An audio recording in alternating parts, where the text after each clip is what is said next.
Hey guys, today I have a video that has been something I've been putting off for a while, and I feel like now is probably the best time to do it. I want to show you guys two of the main teams to hit 60k or higher in Abyss. Now I'm going to try to explain it the best I can as we go, show off obviously the different teams and different timings, and just kind of go over it. And the reason why I'm able to show off both teams is because not only is my main account doing the Infernal team, as you can see here. My alt account, which let me just quickly find it here. It should be a little bit lower, very quickly, right here.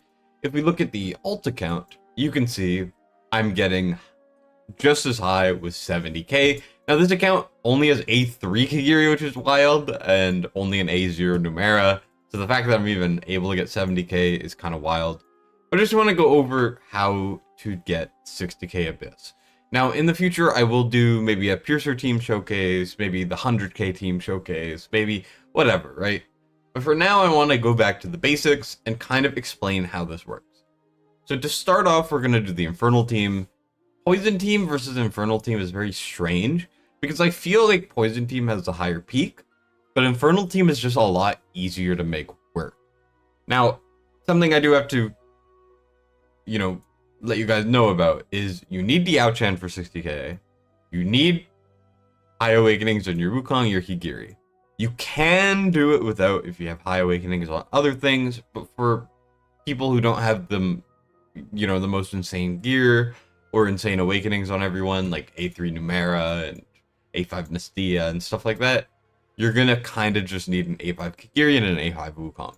Obviously, you can counteract this with insane gear, but on an account like this, my main account where my gear is not absurdly good, you're going to want to have an A5 Kagiri, A5 Wukong.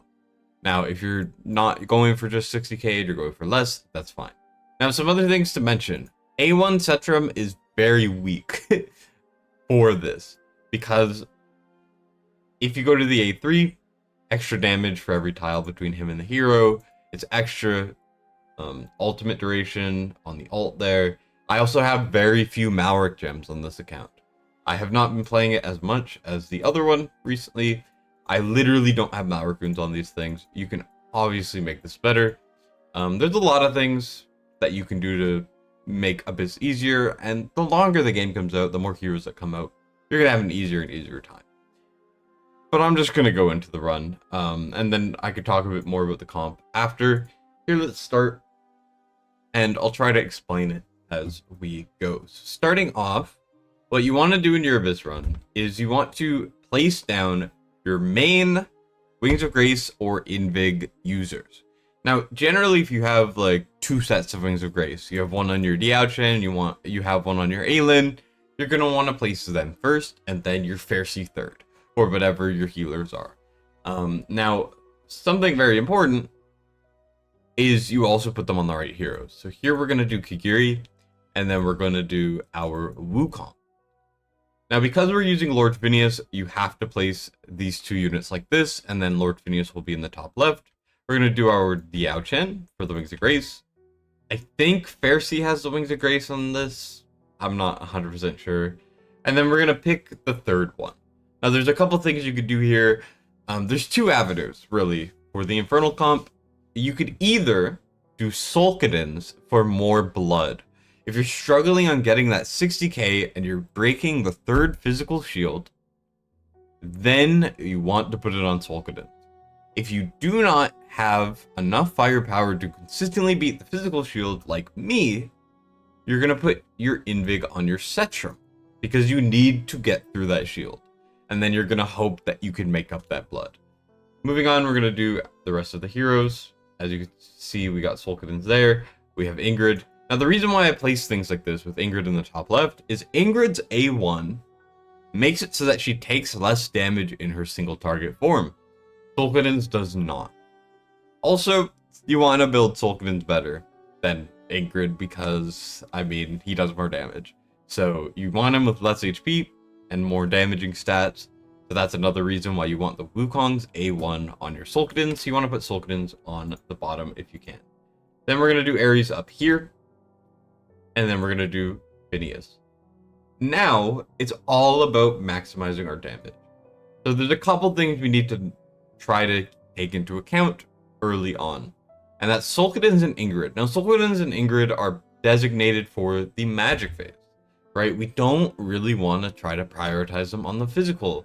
And the way I have the Diao-Chan penetration manipulation, which we'll talk about later, is basically whenever Sulkadins or Ingrid are in their overdrive or their ult respectively, they will take Diao-Chan's penetration, will do less damage on physical. That's something we don't want. And even then, we don't really care about them on the physical. But because Sulkadins is A1, we want to use his vulnerabilities as often as we can. And Ingrid needs to swap in a way where her overdrive is going to be triggered correctly. The way that I do it, now Ingrid's attack speed is going to change your timings. You're going to have to figure that out on your own. I like to click Sulkadin's ult so that the vulnerabilities are up when Kigiri gets up. Then I like to click the ult and he will detonate, doing damage. Basically, the boss will do an AoE and then there will be an AoE right after. So even if his main attack goes out, you can still click the ult and get Kigiri to trigger. And then every single subsequent trigger point is going to be about 3.5 to 4 seconds after. I usually just count 1, 2, 3, and then I click it on 1x speed, half of that for 2x. And then we want to swap Ingrid before we get to Wukong. Maybe I did it a bit late, but for me, I usually Kigiri ult, and then I swap Ingrid immediately after. Then we're going to do our Wukong as well, and already we're at over 3,000 blood. Now, you don't really need to click any other ults if you don't want to. It's kind of up to you at this point. And then we get to the end. The way I like to do this is my Setram is not a 5. His exclusive is very low leveled. So he's not going to ult for very long. So I like to wait for about 50 seconds on the clock. And then Ares, I like to wait for about 48 or so seconds. Then we're going to have Setram going. We're going to have our Ares going. And we're going to try to keep into account a couple things. Number one is when the boss goes down, he takes more damage. So we're going to click our Wukong ult. And when you see that AoE, you can count. So already a second is gone. So we're going to count 2, 3, click. And now he's going to detonate, right?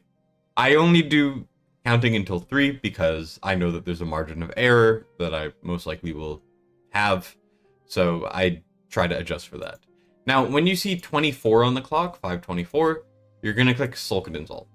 This is going to put the vulnerability out for Ingrid, who is just now in the overdrive, and hopefully she'll be in the overdrive for the magic shield as well.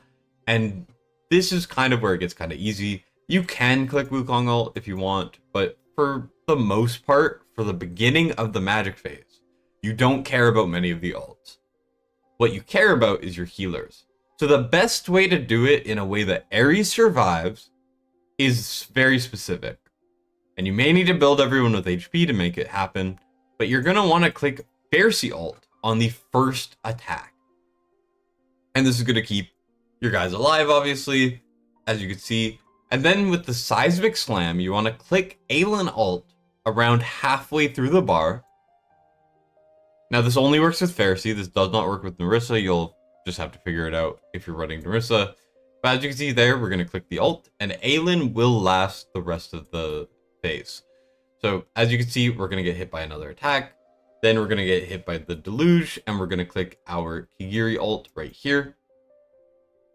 And Ares is going to get healed a lot more by Aelin than if we were to use Pharisee ult. Keeps him alive a little bit better, and we're just fine. Now, 440 on the clock is when I like to click Phineas, and then I like to kind of eyeball this part. Basically, when the boss gets around 60% of his HP, I click Sulkadin's ult to put out that vulnerability, to get that extra Ingrid damage. Now, Ingrid, I did swap late at the beginning of the run, so unfortunately she is going to be a bit slow, but we're still going to do some good damage when the boss is down. Alright, now for this next phase, we're immediately going to click Kigiri after the swap. I should have clicked it sooner, but basically as soon as you see this text appear on the screen, even if the boss is not fully swapped yet, that is when you need to click your ult. That is when the boss is switched. So keep that in mind. Then we're gonna click the Aelin ult at the end of this bar for Drake's Bellow. And then it gets to the point where this kind of depends on your builds. So what we're gonna see is my Wukong's almost up. My Wukong has 60% rage regen. So what I do is, because my Wukong has so much rage regen, I usually Sul'Karen's ult after the stun is up. And then I click my Wukong and my Kagiri ult immediately. For this showcase, I'm not gonna click Wukong because Wukong will be up for the next shield at the very end. You need to have high rage regen and him to ult very soon. Otherwise, you can do Kagiri ult pretty much here. So I'm gonna I was not counting the AoEs, so I'm just gonna click it right there. We're gonna trigger him. It's a little bit of extra damage, which is very important. As soon as the Worm's Wrath is up, I should probably click Ares and Setram. You can kind of just eyeball it until the third shield, where you have to actually be very specific. And as you can see, we're going to wait a little bit. Turns out we can actually beat the shield, but if you need the extra, Wukong ult for the shield, we do end up having that up. And we're just going to Wukong there. Now, I probably should have just ulted earlier, but 1, 2, 3, go. That is going to hit. And we're at 35k. Now we're going to Sul'Karen's ult because we are swapping. Ingrid is going to be kind of behind schedule as well. We're going to do Pharisee ult here. I'm just going to 2x this right now because this is pretty cookie cutter until we get to the Meteoric Deluge. And now we're getting to the point that's a little stressful. Ares can sometimes take like double the damage he usually should. I'm not sure why, but it's what he does. So here, Aelin's ult is ripping through. We got Ares going. We're going to click our Kagiri so that he only takes 1 hit. And we're going to pray that Ares lives. And sometimes he does not, which is unfortunate. And then at 223, we're going to click Sul'Karen's and Phineas. Now, I will have to redo this manually. But as you can see, pretty much everything is going pretty well. And now the only goal will be to break the third physical. But if Ares dies, that's kind of cooked, and you're going to have to redo it. So as you can see, we're at about 43k. For the physical thing here, we're going to immediately Wukong. And at 1:55 on the clock, you're going to click Kagiri ult, and he's going to do that. Now we're at about 45. This is more than enough damage to get that 60k as long as we break the shield. But because Ares is dead, we cannot. So let me just redo this and try to get him to live. Like I said, it's super RNG. Very annoying to do, but it's what happens. All right, I'm pretty much back to where we were, and now I'm kind of realizing that the blood is scaring me. Now it's a little higher than before because I squeezed in that extra Wukong ult through the auto. But for the most part, we're gonna have to be very careful here because of a couple things. Now what we're going to do is we're going to immediately Drake's Bellow here, per usual, and just keep ourselves alive. And now we get to one of the scarier parts of the run, which is going to be the Storm Surge. Now, this thing is why we need the Wukong A1 on specific heroes. For my run, no one actually really dies, but it's still something you want to keep in mind. So make sure that you have your squishy units at the bottom with Wukong A1, and we'll be able to survive a lot easier. As soon as this bar gets to the E, you can also just click Pharisee ult if you would like, which I'm late on. But as you can see here, not an issue at all. And if they were to die, they wouldn't actually die. Now, we can also click Sul'Karen's ult because, once again, my Wukong has Rage Regen. And I need to squeeze out as much damage as I can because I don't have the Setram Awakenings or things like that to really do as much damage as I could. Also, we're going to click Ingrid right now to get her from swapping to overdrive because we want to manipulate her overdrive a certain way. So keep that in mind as well. We're going to click our Wukong ult as soon as we possibly can as well, and just get as much damage as humanly possible. Now we are going to have to click Setram and Ares properly. Now if you don't have enough rage regen for Wukong, you're going to save him until the shield pops up and you're going to click him too. Otherwise, you want to click Setram, Ares, Kagiri, and then Wukong towards the end if you're doing it the way I am. Now, what we're going to do is around when the Worm's Wrath is about to end, we're going to click Ares, and then we're going to click Setram. My Setram has no exclusive, not A5. So he's not going to last very long. So we want most of it to be on the shield, most of the damage, but we also have to keep in mind that Setram gets stronger the longer he's ulting. Keep that in mind. Now, if you are clicking Kigiri and Wukong at the beginning, you're going to want to Wukong around when the boss starts shifting back. Then, for Kigiri, you're going to click him as soon as his shield comes up, which is exactly what I am going to do. So right now, we would be doing our Wukong ult to hit the shield. Because we don't have Wukong up right now, we're not going to do that.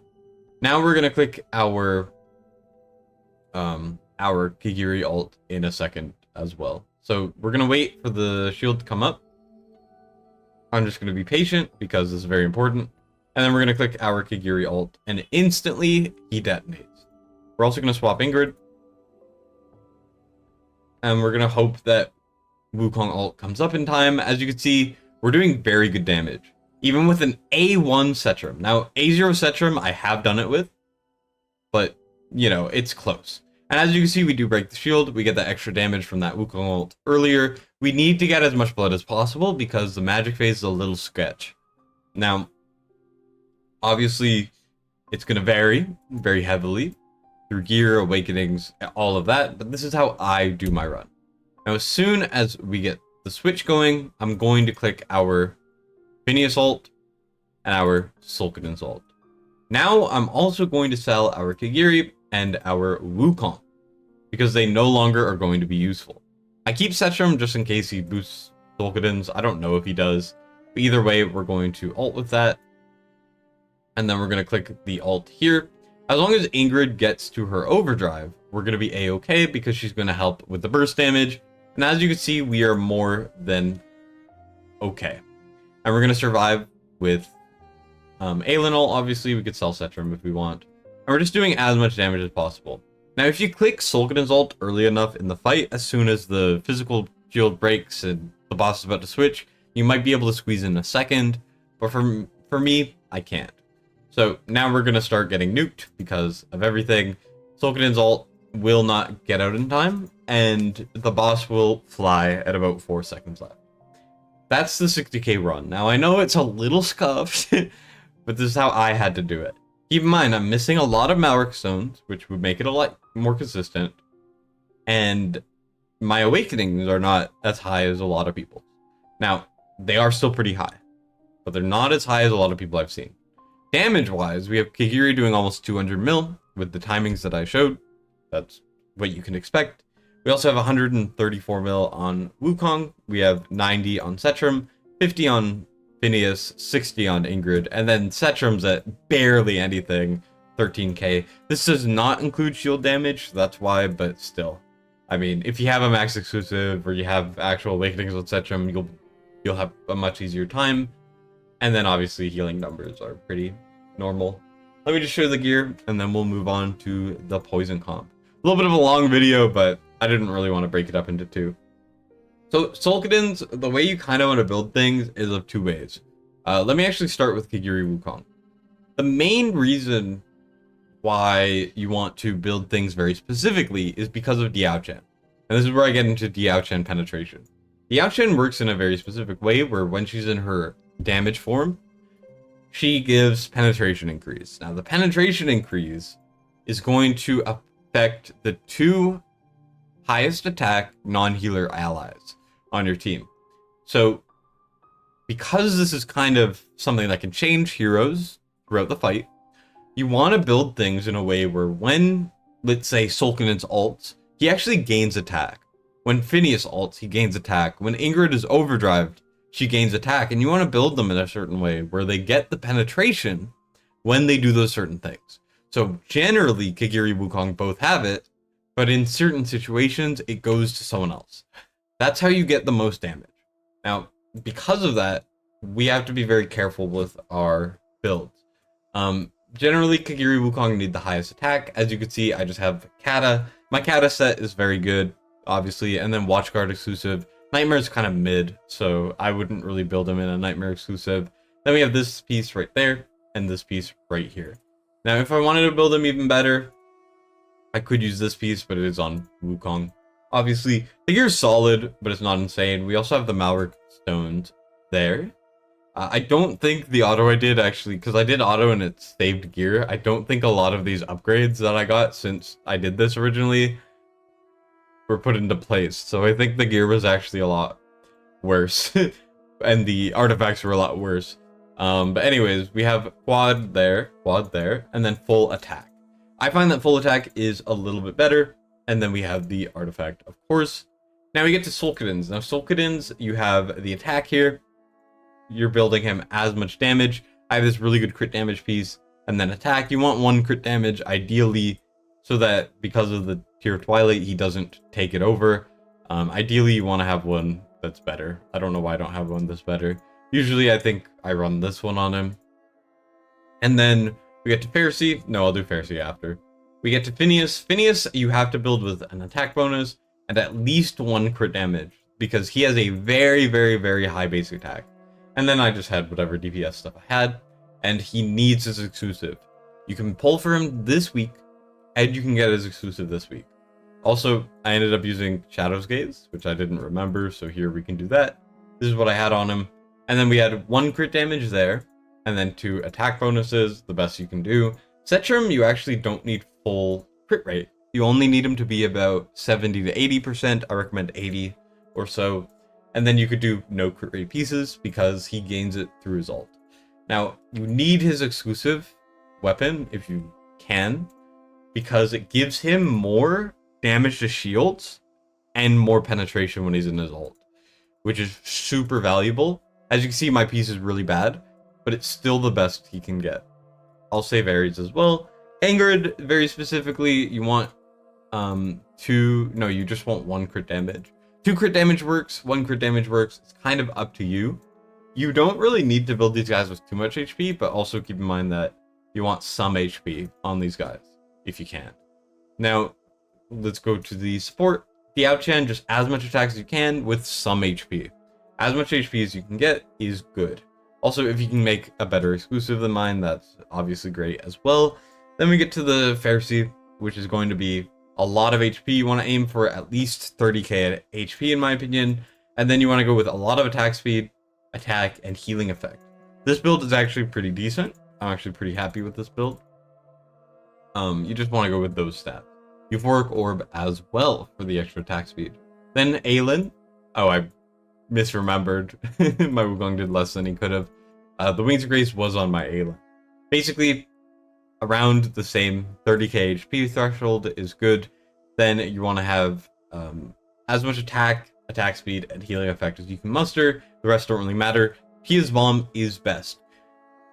Those are the builds, and that's how I did it on my account. And if you guys want to see the full run of either of these, you can actually, as you can see, I did it a very, very long time ago, almost 2 months ago.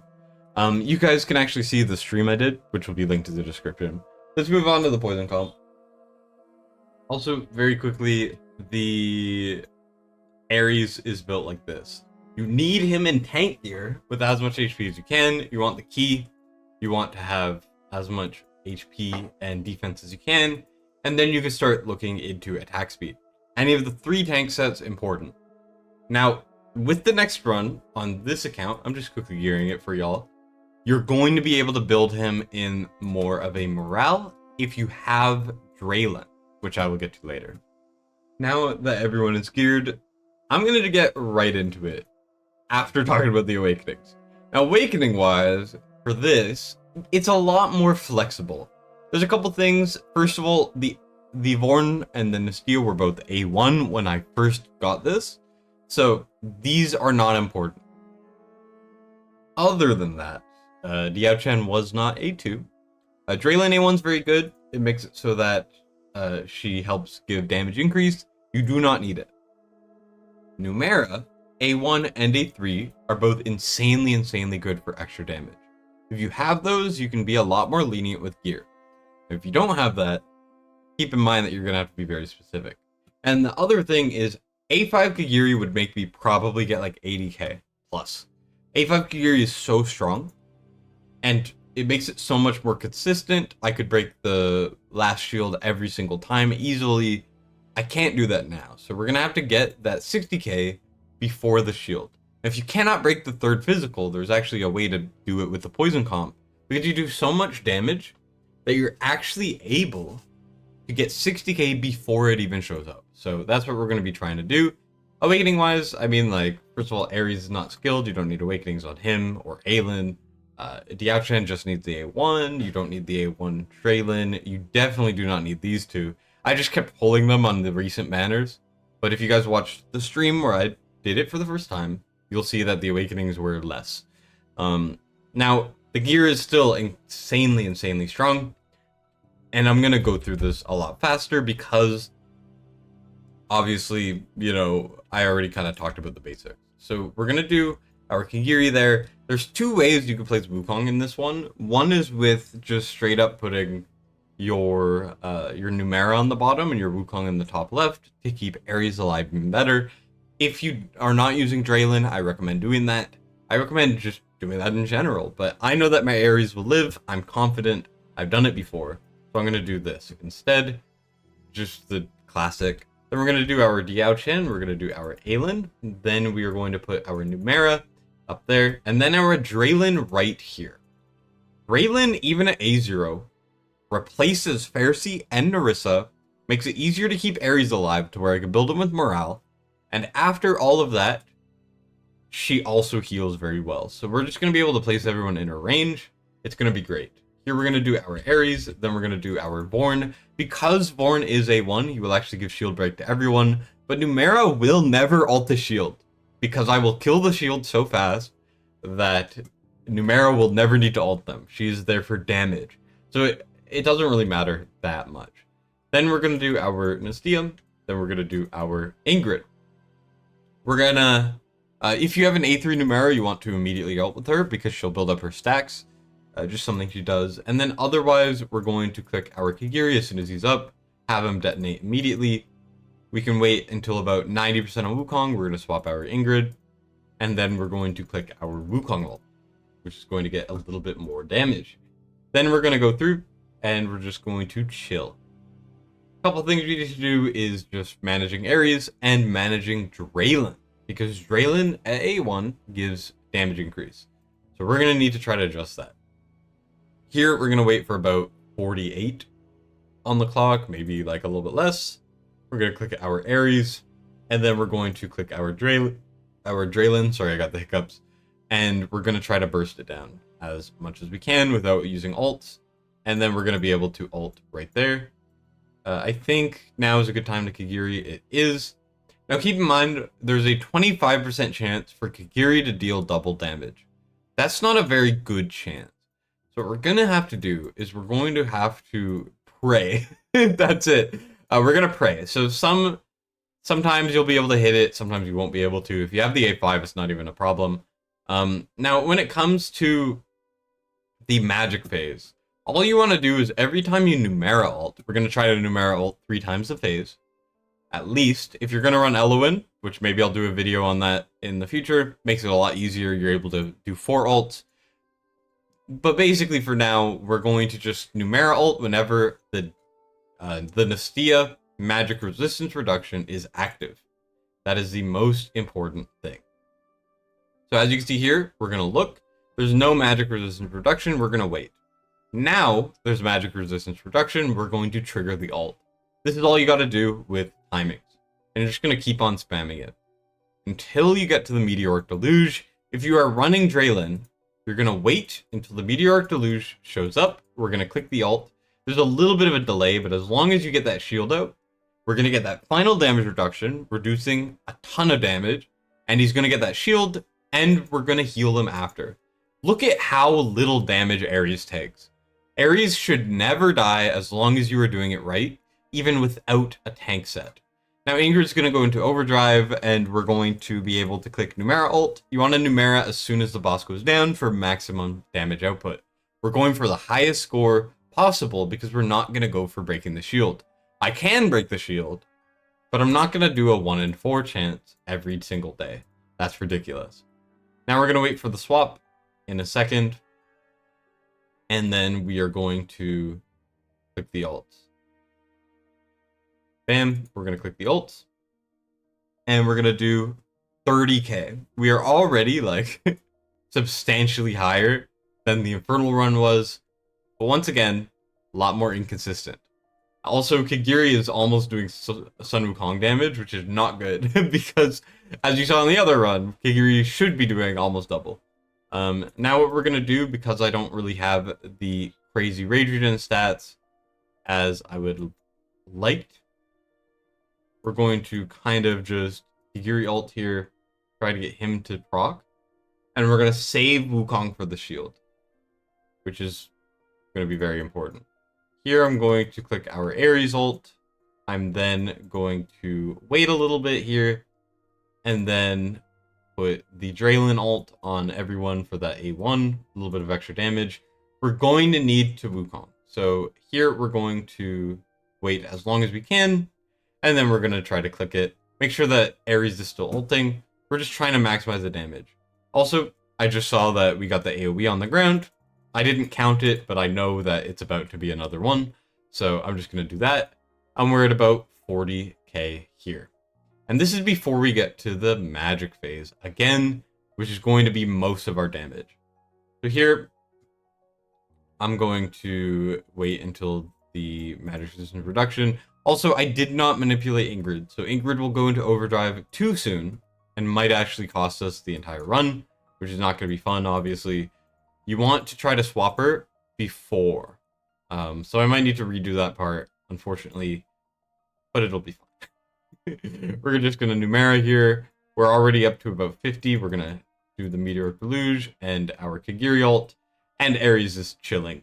I'm just 2xing it right now. And even without Ingrid Overdrive and less damage, we are still going to stomp that shield like there's nothing even there. We're going to click the ult, and as you can see, we have done so much damage, and we're going to do even more. Now, it was a lot closer before. This maybe I'm getting lucky with Kagiri ult. It could also be the A4 on Nastia and Vorn are new, and I didn't know they would do so much more. So we're going to do the same Wukong Kagiri thing there. And now we're going to have to do a little bit of a change. So what we're going to do is we're going to wait until Draylen is up, because, you know, I got the A1 Draylen. We're already hitting 60k, but we're going to go into this expecting lower awakenings, so we need as much damage as we can. So what we're going to do is we're going to wait. For the Storm Surge, I'm sure someone will die who's not important. And if they don't, we can always sell them or leave them. I don't think it matters. Either way, what we're going to do is we're going to wait until Kagiri / Wukong is up, almost up. We're going to click Ares, maybe click Ares a bit sooner, like the end of the stun.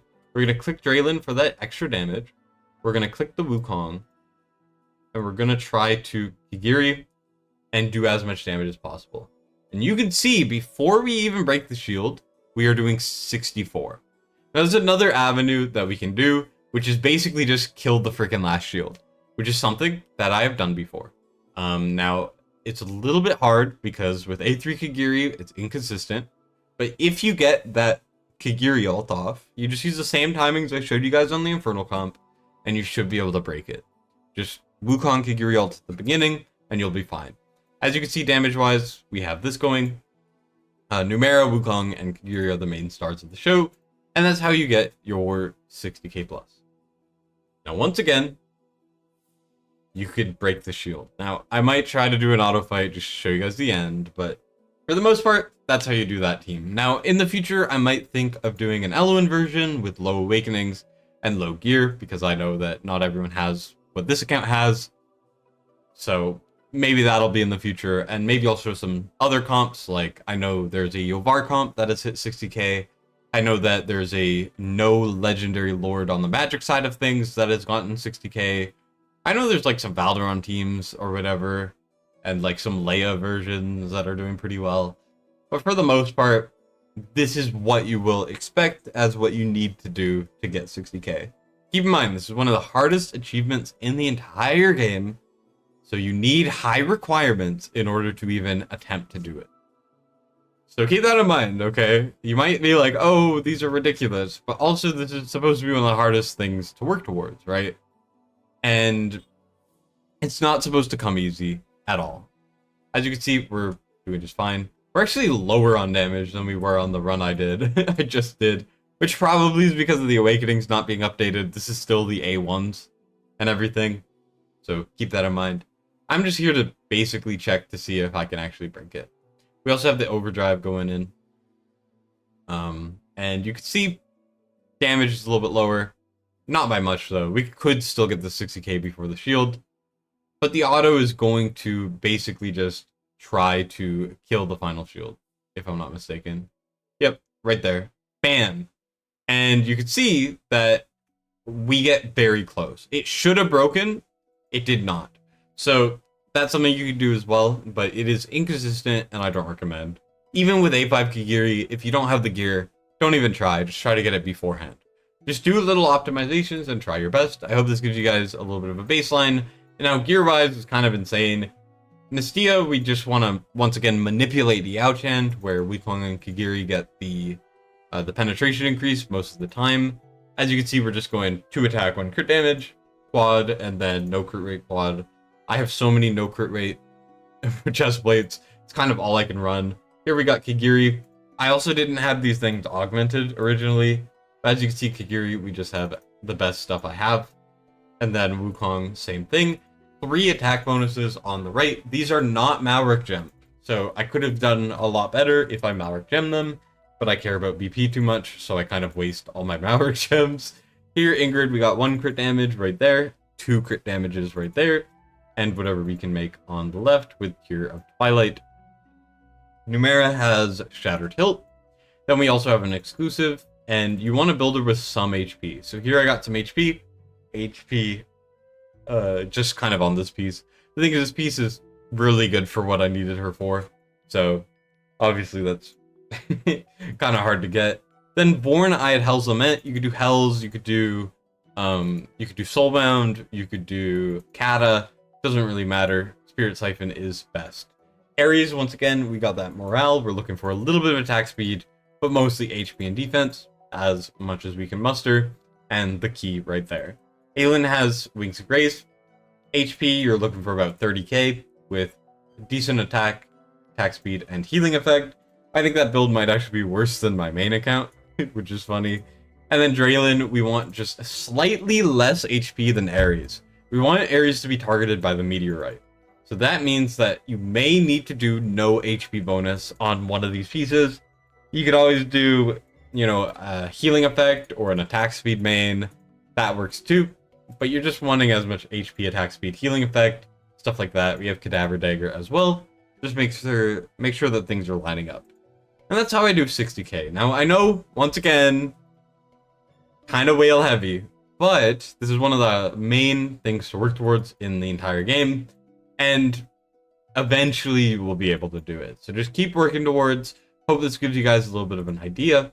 And I mean, people are hitting like 115k, so it's definitely a lot easier now than it used to be. Anyways, let me know if you guys want to see any other Abyss related content in the comments below. I'll think about it, and I'll see you all in the next one. Destined signing out.